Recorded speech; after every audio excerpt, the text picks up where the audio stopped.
Let me put it to you straight. How much longer are you going to sit back and let life take control? How many more mornings are you going to wake up, roll over on your aspirations, and deceive yourself into thinking that tomorrow is the day that everything will transform? Tomorrow isn't guaranteed. Now is, and the reality is brutal. If your life is not where you want it to be, it's not for lack of time, talent, or opportunity. It's because you haven't taken the wheel. You've been giving away the wheel, giving your power to excuses, to fear, to comfort, to other people's opinions. You've told yourself that your circumstances are fixed when in fact, they're just a description of your patterns. But here's the news. You can change those patterns. You can break the cycle. You can escape the narrative you've been living and create a new one. But that begins here. Not when it's convenient, not when it's safe, right here, right now, because no one's coming to save you. It's time to stop waiting and start rising. It's time to put your life into your own hands and dismantle all the excuses that have been preventing you from doing so. Now, you need to get something, and I want to make sure you hear me loud and clear. You will never gain control of your life until you claim your story. Not the edited, glossy, I'll do better someday version of it, but the honest, unedited truth. That includes the good, the bad, the choices you regret, the habits that keep you stuck, the pain you've buried, and even the mistakes you're still denying don't count. You must own it all, because if you don't, it owns you. Humans spend their whole lives hiding from responsibility, not knowing that in attempting to do so, they're running directly into regret. They finger point. They blame their parents, their boss, the economy, the system, their upbringing, their trauma. And look, maybe some of that is real. I'm not here to dismiss pain or act like obstacles don't exist. But here's the truth. Your pain is not your fault, but your healing is your responsibility. Your success is your responsibility. Your mindset, your focus, your direction, that's all on you. You've been lied to. You've been told that life happens to you, that your circumstances determine your value, that you're a victim of what others did or did not do. But what if I told you that story is the very reason you're stuck? What if the only thing standing in your way isn't what happened to you, but the one you keep telling yourself about it? It's time to let go of that script. The one where you're perpetually behind. The one where you're perpetually almost there. The one where life would be better if only things had turned out differently. If only I had nicer parents. If only I hadn't lost that job. If only they hadn't wounded me. What does that story do? It creates the illusion of safety. It provides you with an excuse not to attempt. Because if it is their responsibility, you don't need to do anything about it. But here's the joke. No one is coming to save you. Not your family, not your friends, not your future self, not your past self, not the government, not anyone. There is no savior en route. You are the savior en route. You are the savior. The day you choose to own your life fully is the day you stop waiting for outside validation to emerge. You've got to ask yourself, am I living by design or by default? Because if you're not intentionally creating your life, you're unintentionally becoming a product of everyone and everything around you. The default mode is risky. Default mode is where dreams go to die. It's where people just accept jobs they despise, relationships that drain them, and lifestyles that numb them, because they never took the time to notice they were the one holding the pen. And you're not here to settle. You're not here to survive. You were created to lead your life, not merely be in it. Oops. Leadership begins, though, with ownership. And ownership requires no more excuses. It requires you to look in the mirror and say, I may not have had a hand in every circumstance in my life, but I get to decide what happens next. That's power. That's the start of change. And it doesn't mean you won't stumble. It doesn't mean you won't have weak days or terrible days. But when you claim your story, even the failures are fuel. Even the mistakes are mentors. When you take ownership, life stops happening to you and begins happening for you. You want true freedom? It isn't found in flight. It's found in facing your life head on and standing in the fire of your truth and not allowing yourself to get burned by it. That's where confidence is forged, through knowing you can get up again no matter how many times you fall, not through pretending that you're flawless. So the question isn't, what happened to you? The question is, what are you going to do about it now? Because this is your life, your time, your responsibility. You can keep repeating the same old story or you can write a new one, but you can't do both. Take the pen, take the power, take the pen, take the power, take control. Excuses are enticing, They're easy. They get you off the hook. They unfold themselves around your failures and whisper, "It's not your fault." And you know what? That lie is pleasing, at least for a moment. But here is the truth. Every single excuse is taking away your future. Each time you excuse why you didn't arrive, why you didn't finish what you started, why you didn't give it your all, that excuse is a brick in the wall that's holding you back from the life you were born to live. And you have to call it out. You have to call it out. You have to get honest about what these excuses really are. They're not innocents. They're not little stories you tell yourself to make yourself feel better. They are the chains that bind you, the bars that enclose your possibilities. They are deadly because they don't only hold you back once. They hold you back once, they hold you back every day, and they do so subtly. One, I'll do it tomorrow. One, I'm too exhausted. One, it's not the right moment. And before you know it, you've lost months, perhaps years, in a life that doesn't mirror who you are and who you might be. You don't require more time. You don't require more time. You don't require more motivation. You don't require someone to come to your door and tell you it's okay. What you require is to stop deceiving yourself. You need to quit pretending you're doing your best when you know the reality is you're just getting by. You're making deals with your aspirations. You're settling for your comfort zone, and it's costing you everything. I hear folks say, "I'm just not disciplined enough," or "I'm not wired that way." No, you've simply rehearsed excuses longer than you've rehearsed execution. You've developed a habit of quitting on yourself. And as with any habit, the more you repeat it, the more natural it gets. But the opposite is also true.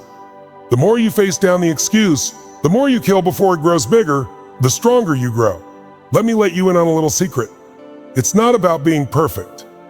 It's not about never messing up. It's about being radically honest when you do. It's about seeing when the excuse appears and not letting it take over. And that requires a decision, not a feeling, not inspiration, a decision, a decision. You don't have to feel like taking the action. You just have to take it. More.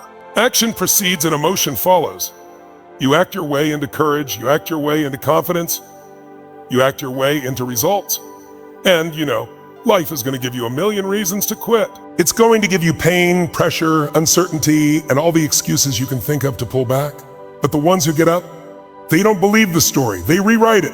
They say, "Yeah, this is tough, and I'm doing it anyway." That's where power resides. Not in excuses, not in comfort, but in the gap between where you are now and where you can be. Most folks want to break free of that tension. They desire ease. But ease is enemy material. You don't grow in ease. You don't stretch in comfort. You don't level up when everything is ideal. You grow when it's messy. You grow when you're uncomfortable. You grow when you confront yourself and do the work anyway. So here's the challenge. Quit explaining your limits and begin surpassing them. Cease practicing the excuses for why you can't and begin demonstrating to yourself that you can. You have only one chance at this life. One. And every excuse you give yourself steals from you the outcome you were intended to have. Each time you utter, "I can't," when in fact, the truth is, "I won't." You are giving up your power. And once you let that power go long enough, you begin to think you never possessed it. But you do possess it. Now, in the present, the power to shift, to break the cycle, to end the old story and reimagine something fierce, something true, something unstoppable. That's your advantage. That's what distinguishes folks who merely talk about being successful from the ones who make it happen. And you don't have to wait for a new year or a rock bottom or a second chance to start. You've already got all the tools you need to start showing up like the person you claim you want to be. You've got time, energy, breath, attention, and you've got the truth. Attention, and you've got the truth. The truth that no excuse will ever push you forward. Only you can do that. Destroy the excuse, or it will destroy your dream. You ever ask yourself why you're stuck? Why, despite how much you think, plan, journal, reflect, visualize, you're still stuck? You're not stuck because you don't know what to do. You're stuck because you're not taking action. You're stuck in emotion, stuck in your head. You're overthinking, overanalyzing, mired in doubts, and waiting to feel ready. But let me tell you something. Motion is what creates emotion, not the other way around. You continue to wait to feel motivated before you act. Motivation is a myth, though, if you treat it as a requirement. It's not something you wait for, it's something you create. And the quickest way to create it is to take action. Even if it's sloppy, even if it's unclear, even if you don't know the entire plan. Because clarity never arises from thinking. Clarity comes from doing. You can sit and chart your ideal morning routine, figure out your perfect life, chart the next 5 years. But if you don't move, it doesn't matter. All that thinking is a distraction. It creates the illusion of progress when nothing's happening. You want to change your life? You want to change your mindset? Then move your body. Get in motion.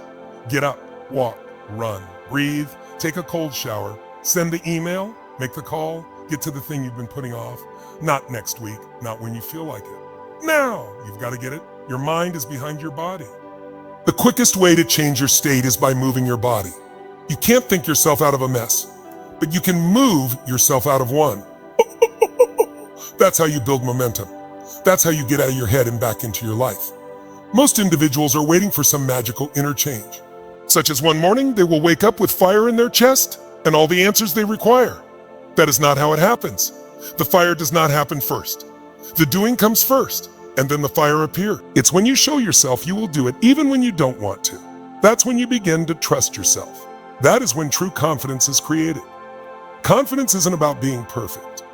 Confidence is about knowing that no matter what, you'll be there, you'll do something, you'll keep moving. That's how you become unstoppable. Not by not fearing things, but by moving anyway. Because movement generates momentum, and momentum is power. When you move, your mind begins firing differently. You cease second guessing and begin doing. You cease doubting and begin deciding. As soon as you move from hesitation into action, everything starts to shift. Not because the world became simpler, but because you got into a different state. Consider this. You ever have a day where you didn't feel like doing anything? You were exhausted, unmotivated, just drained, and then you buckled down and went to the gym or got that one tough thing done. And after that, you felt strong, energized, alive. That's because the movement rewired your mood. It yanked you out of emotional paralysis and reminded you of your mission. You don't have to change your life in one night. You just have to build a bias for action. Begin where you are. Do something, then something else. Build the pile of wins. Don't sit there frozen by the enormity of the goal. Scale it down. Make it bite-sized. And do it today, not tomorrow. Tomorrow is the cemetery of dreams. Tomorrow becomes never. And don't mix up movement with busyness. This isn't about being productive in order to feel good about distracting yourself. This is about taking purposeful action, intentional movement, doing the hard stuff, the real stuff, the things that intimidate you a little, because that's where the edge is. That's where your growth resides. Stop waiting to be fearless. Stop waiting to be ready. Stop waiting to know everything. Start doing. That next level you, they're not waiting. They're not hesitating. They're doing. You become that version by doing, not thinking, by moving, not planning. You want to get unstuck? Then get unstuck from being stationary. You want to transform your life? Transform your state. You want to transform your state? Move. Because movement is what's going to alert you when your excuses attempt to roll you back over. There's a reason why your life is the way it is today, and it has nothing to do with what you desire. It's because of what you accept. You can discuss all day long your vision, your dreams, your goals, but when it comes to it, what you will accept is what forms your reality. Your standards are the design of your life. And if your standards are low and you let yourself go and let excuses, laziness, fear, or negativity in and settle, then don't be surprised when your life shows it to you right back. You need to stop getting desire and decision mixed up. Wanting a better life doesn't change anything. Deciding you will no longer accept the life you're living now, that's where change happens. And don't get me wrong, that choice begins with your standards. Because when you raise your standards, you elevate your behavior with it. You begin to say no to what depletes you. You stop surrounding yourself with people that pull you backward. You stop investing time in things that do not lift you up. You pivot because the old you no longer meets the standards. But if you continue to tolerate mediocrity, if you continue to settle for less than you know you're capable of, then don't look for things to improve. Nothing in life improves until you improve what you ask of yourself. Most people move through the world with these invisible boundaries, these unstated limits they've unconsciously adopted. This is who I am. This is how far I go. This is as much as I can do. And surprise, life greets you at those borders. The second you draw a new line in the sand and say, no more, everything begins to change. Perhaps not in one night, Perhaps not without a fight, but it will change. Because when you really get dedicated to a higher standard, you start doing things differently. You become unavailable for anything that isn't at that level. You stop bargaining with the things that once drew you down. And don't get me wrong, raising your standards is not just about outside things. It's not just about money or physical fitness or It's about how you choose to show up for yourself every single day. Are you holding yourself to account, or are you waiting on someone else to nudge you? Discipline is born out of standards. Confidence is born out of standards. Identity is born out of standards. Why some individuals wake up with fire in their belly and pursue life, like it owes them something, is because they've conditioned themselves to expect more, not from the world, but from themselves. They've raised their baseline. They've made it non-negotiable to show up like a leader, like a winner, like someone who's not interested in repeating yesterday's excuses. And here's the catch. When you really raise your standards, you will lose people. You'll lose comfort. You'll lose the things you once used as crutches, because you're no longer on offer for average. And that makes people uneasy. But you weren't designed to fit in. You weren't designed to cruise. You were designed to rise. And rising demands severing. It demands sacrifice. It demands strength. But the payoff is that you finally get into alignment with who you were supposed to be, not who you've been conditioned to settle for. It's simple to speak about dreams. It's simple to psych yourself up every now and then. But actual change occurs when you refuse to lower your standards for the sake of being comfortable. When you make choices not from convenience, but from commitment. When you say, this is who I am now, and I don't care how long it takes. I will not go back. And yes, it's going to test you. You're going to wake up on mornings when your old habits scream at you. When your brain tries to talk you into relaxing, into procrastinating, into rationalizing sliding. And that's the time you double down. That's the time you say, I'm not here to live beneath my potential. I'm here to rise. Because once you've had a taste of what it's like to raise your standards and keep them, you'll never again be content with the old you. You don't get what you want. You get what you demand from yourself. You learn them from your parents, from teachers, from society, from individuals who weren't even living the type of life you desired. And now you're acting out a script that was handed to you, rather than written by you. But the question is, you make the rules now. If you want to own your life, you've got to stop following someone else's blueprint. You've got to take a step back, examine the framework, and say to yourself, who constructed this? Because if not you, then it is time to bring it down and construct something anew. This is not about rebelling for the sake of rebelling. It's about true freedom. You can't live a life of purpose if you're bound by standards that were never yours to begin with. Perhaps somebody advised you to play it safe, stay within the system, settle for good enough. Perhaps you were advised that risk is irresponsible, ambition is selfish, and success is reserved for the privileged few. And if you've been holding on to that, it's time to let it go. Because none of those lies are true for you. They weren't constructed for your future. They were constructed to hold you in. You've got to take control of your life. That means you get to decide what's important. You get to determine what is okay. You get to define success. You get to set the tempo. You get to make the decisions, and you don't get permission. You don't get permission. You don't get approval. You don't need to justify yourself to people who quit on themselves years ago. If they don't get your vision, that's not your fault. That's simply an indication you're growing. You don't have to keep going down the traditional route if it doesn't take you where you want to go. Who told you success has to be something particular? Who told you happiness is a to-do list someone else created? This is your life. And if you wish to own it, you've got to be brave enough to challenge everything, particularly the rules you've blindly followed. Are they helping you grow? Are they propelling you forward? Or are they trapping you in a box too small for the life you were designed to live? Renouncing the rules isn't simple. It requires clarity. It requires clarity. It requires bravery. You must unlearn habits. You must dismantle cycles. You must overcome the terror of being different, of standing out, of being misunderstood. But what then? Living small? Existing a life you secretly loathe? Being respected for conforming rather than remembered for rebelling? That is not power. That is silent surrender. You desire to be free? Take control of the game. Recast the rules so they work for your development, not your convenience. Establish standards that challenge you. Reframe failure as feedback. Reframe struggle as strength. Reframe what's possible in terms of your effort, not the assessment of someone else. Each time you opt for courage over compliance, you reclaim another piece of your power.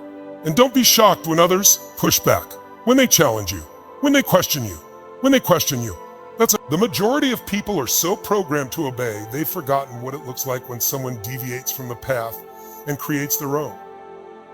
But you're not like the majority. You're here to lead. Here to lead. Here to change. To create, and that involves breaking some of those old rules so you can create new ones. Begins with the little choice of saying no to the things that drain you, saying yes to the things that challenge you, getting the hard one done first, committing when it is inconvenient, paying attention to your inner voice even when it goes against what everyone else is saying. You do this long enough and you won't even know who you used to be. That guy was responding. You're creating. That's the difference. That's the edge. Those who take charge don't live by happenstance. They live on purpose. They don't wait for a new path. They create one. And they don't say, what's allowed? They say, what's possible?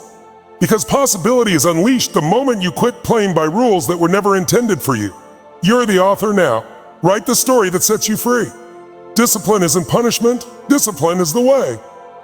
It's the bridge between your current self and the person you wish to be. And the thing is, you're not always going to be motivated. You're not always going to want to show up. That's why discipline is everything, because it shows up when the motivation does not. It keeps you in motion when your emotions are crying out for comfort. It stands up to your excuses when they try to burst open the door. But discipline is the bedrock on which any lasting transformation, any forceful identity change is built. And the longer you put it off, the longer you'll remain in the same rut, wondering why nothing ever changes. You don't climb to the level of your dreams, you sink to the level of your habits. And your habits are a result of your discipline. Each time you roll over and snooze, each time you avoid the difficult thing, each time you put off the choice you know you have to make, you're conditioning yourself to give up. You're programming your brain that you don't finish things, that you can't be relied on. And that is a belief that begins to creep into every aspect of your life.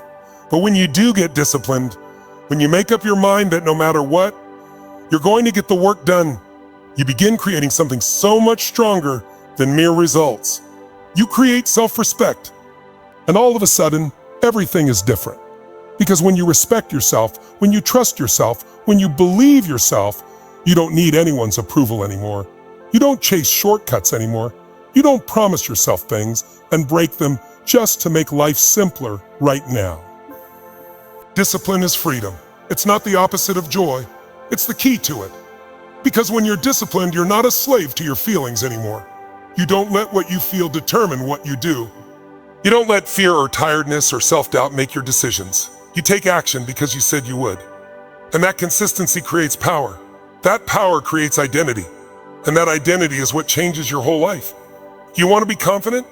Be disciplined. Confidence is not being loud. Confidence is being solid. It's understanding that whatever is coming your way, you can take it. Why? Because you've taken yourself. You've kept your commitments. You've done the difficult stuff when no one was watching. That's where confidence is. It's earned. And the money is discipline. The majority of individuals are pursuing comfort. They want to feel good all the time. They desire ease. Comfort, however, does not construct anything that is valuable. Comfort takes your potential and substitutes it with convenience. Discipline, however, cuts you. It hones you. It prepares you for more. It puts you in the practice of getting up rather than running away. And let me tell you, this has nothing to do with being perfect. You will fail. You're going to screw up. But discipline is not never failing. It's not giving up. It's standing up again without hesitation. It's not letting a bad day turn into a bad week or a bad month or a bad year. You fall, you adapt, and you keep moving forward. You treat discipline like a muscle. And like any muscle, the more you exercise it, the stronger it will become. Discipline is also in the small thing. It's simple to idealize discipline as this grand heroic gesture. But in all honesty, it's in the micro choice. It's in deciding to put the phone away and get the work done. To go to bed at a reasonable hour. To communicate with intention. To follow through on a promise you made when you were feeling better. It's not about grinding, it's about integrity. It's about living in line with the person you claim you want to be. And you have to be honest with yourself. Are your habits today creating the future you envision? Or are they creating a life that you'll regret someday? Because the price of discipline is discomfort today, but the price of no discipline is regret for all time. And nobody should have to pay that. You don't have to be remarkable in order to develop discipline. You simply need to choose. You need to dedicate.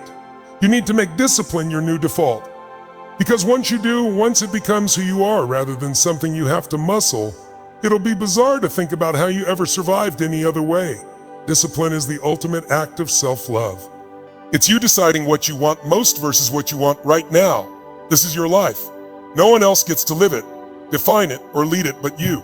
So stop waiting, stop doubting, and start becoming. Because the clock's ticking and your future won't wait. Now get up and take control.